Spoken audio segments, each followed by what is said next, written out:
This is a video to show you how to do the magic loop knitting technique. So what is the magic loop technique? First, I'll make an introduction to the magic loop technique, and I'll give you some examples of benefits to using the magic loop technique and tell you where to buy the knitting needles that you need. If you would like to skip to the tutorial, you can skip and I'll add a time to the video to show you where to skip to. The magic loop technique is used whenever you want to knit in the round. You can use this technique when you're making anything that is basically made out of a tube shape, going round and round in a circle. For example, mittens, gloves, hats, sweaters. This includes the sleeves and the base of the sweater, and socks. So what can you do instead of knitting the round, or instead of the magic loop? Here's some examples. This is an alternative to knitting with DPNs, which are double-pointed needles. Here's a picture of what double-pointed needles look like. These are from knitpicks.com, which is my favorite website for yarn and knitting tools. You can also knit with straight needles and then sew the seam. I have to say, though, I really don't like sewing seams.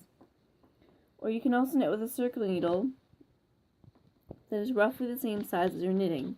For example, to make a hat, you would normally use the 16-inch needle, but then you always need to switch to either DPNs or magic loop to form the top, since it will be smaller than 16 inches.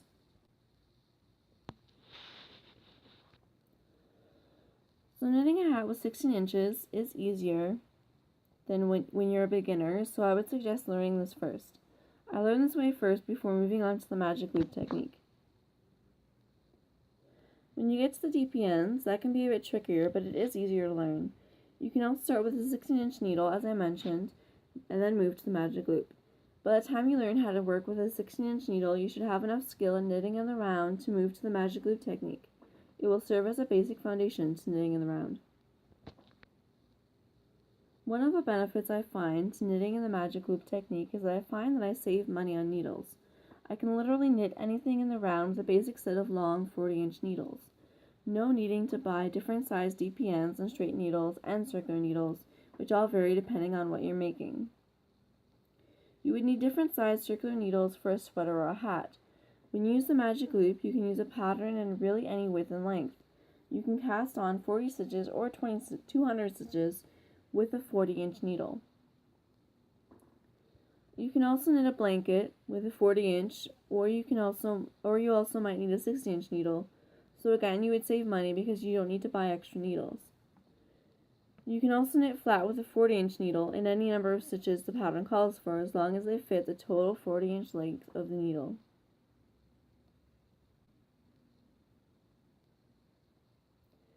Where to buy 40-inch long circular needles? I usually buy my needles on Amazon.ca or Amazon.com. I've also bought them from eBay. I usually spend about $20 for a set of about 12 or 18 needles. I don't really remember how many you get, but they range in size from about 2mm to 10mm.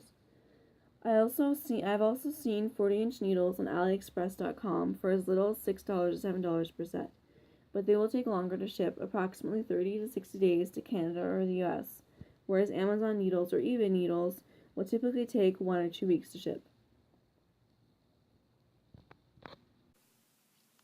So now I'm going to show you how to do the magic loop technique.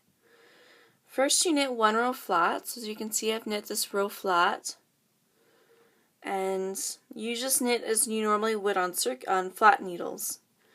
So I'm knitting in the continental style. You'll notice throughout my video I'm holding the working yarn in my left hand.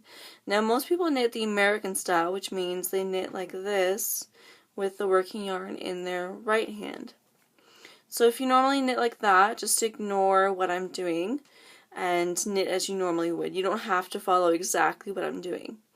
So I'm going to knit like this. These are my last 2 stitches on my flat row.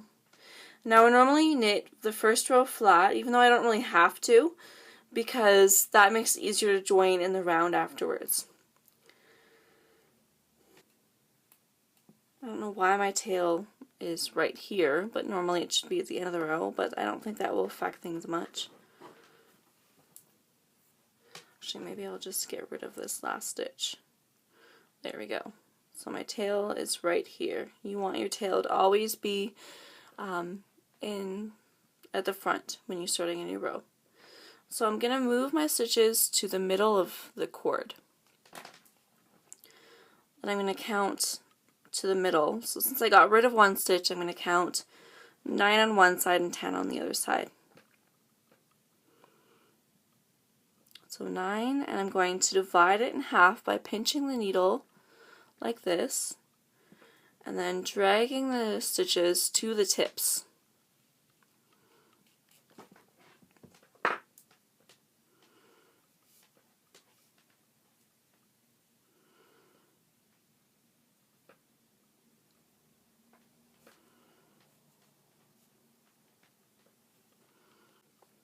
So now you can see my stitches are on my tips. My tail is right here. It should be right here. And you want to make sure that you don't twist your stitches at the step. I'm going to flip it over like this so that my tail is this way. But as I flip it over, I'm going to make sure that my working yarn is right here in the middle and that all my stitches are facing, I don't know if you can see, all my stitches are facing the middle. So they're all lined up here. You don't want it like that because then your stitches will get twisted as you work in the round, and then there's no way of fixing that after you've started doing that. So working yarn in the middle, actually tail in the middle, working yarn in the middle. Now what I'm going to do next is move my right needle to the bottom, towards the middle. Next, I'm going to grab my working yarn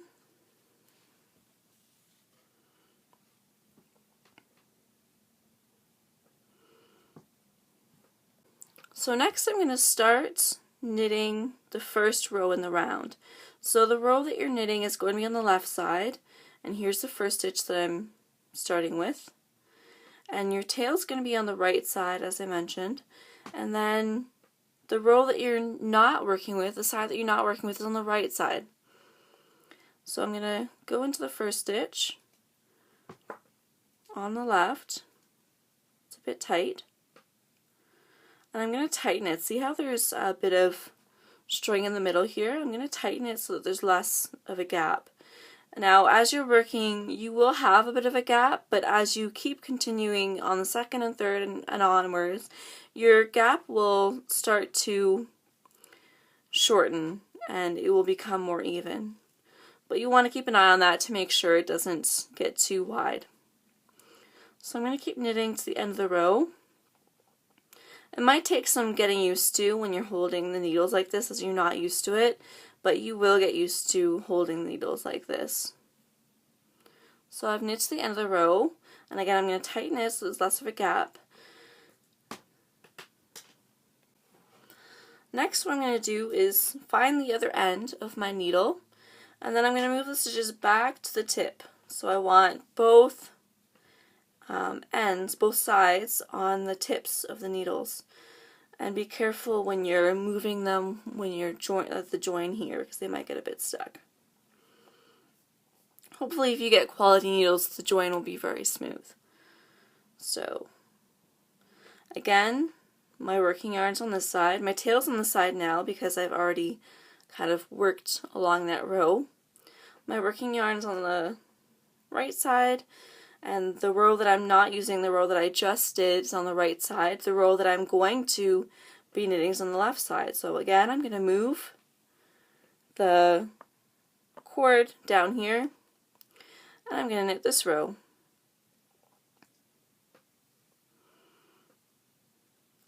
Again, I'm going to tighten this so there's less of a gap, and keep knitting to the end of the row.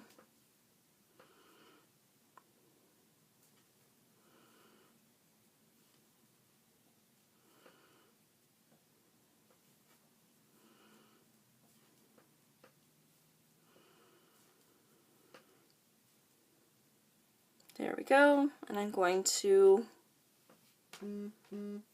move my stitches to the end, the tips again, And then you just keep knitting as you normally would. So now you can see that my tail's back on the side because I'm starting a new row. So that's how you always know when you're starting a new row, because your tail will be on the side. You might want to add a marker between here, so like maybe add a marker right here, so you always know when you're starting a new round. That will help when you're changing anything on your continuing rounds. So keep knitting, and again, keep an eye on to make sure that your stitches aren't twisted. So as you can see, they're all facing the same way. If your stitches are twisted, you'll know by now because it will seem a bit off on the end here. You'll be able to tell that they're not lining up in the same direction in the middle here. So you keep knitting as you normally would. Just continue doing what you're doing, moving the cord so that the stitches are in the middle, and just keep knitting. So you would do your decreases and increases as you normally would. Normally they're on the end, so they might be on the last stitch or the second last stitch, or they might be in the middle. So you just do whatever increase or decreases you normally would. And that's it. Thanks for watching.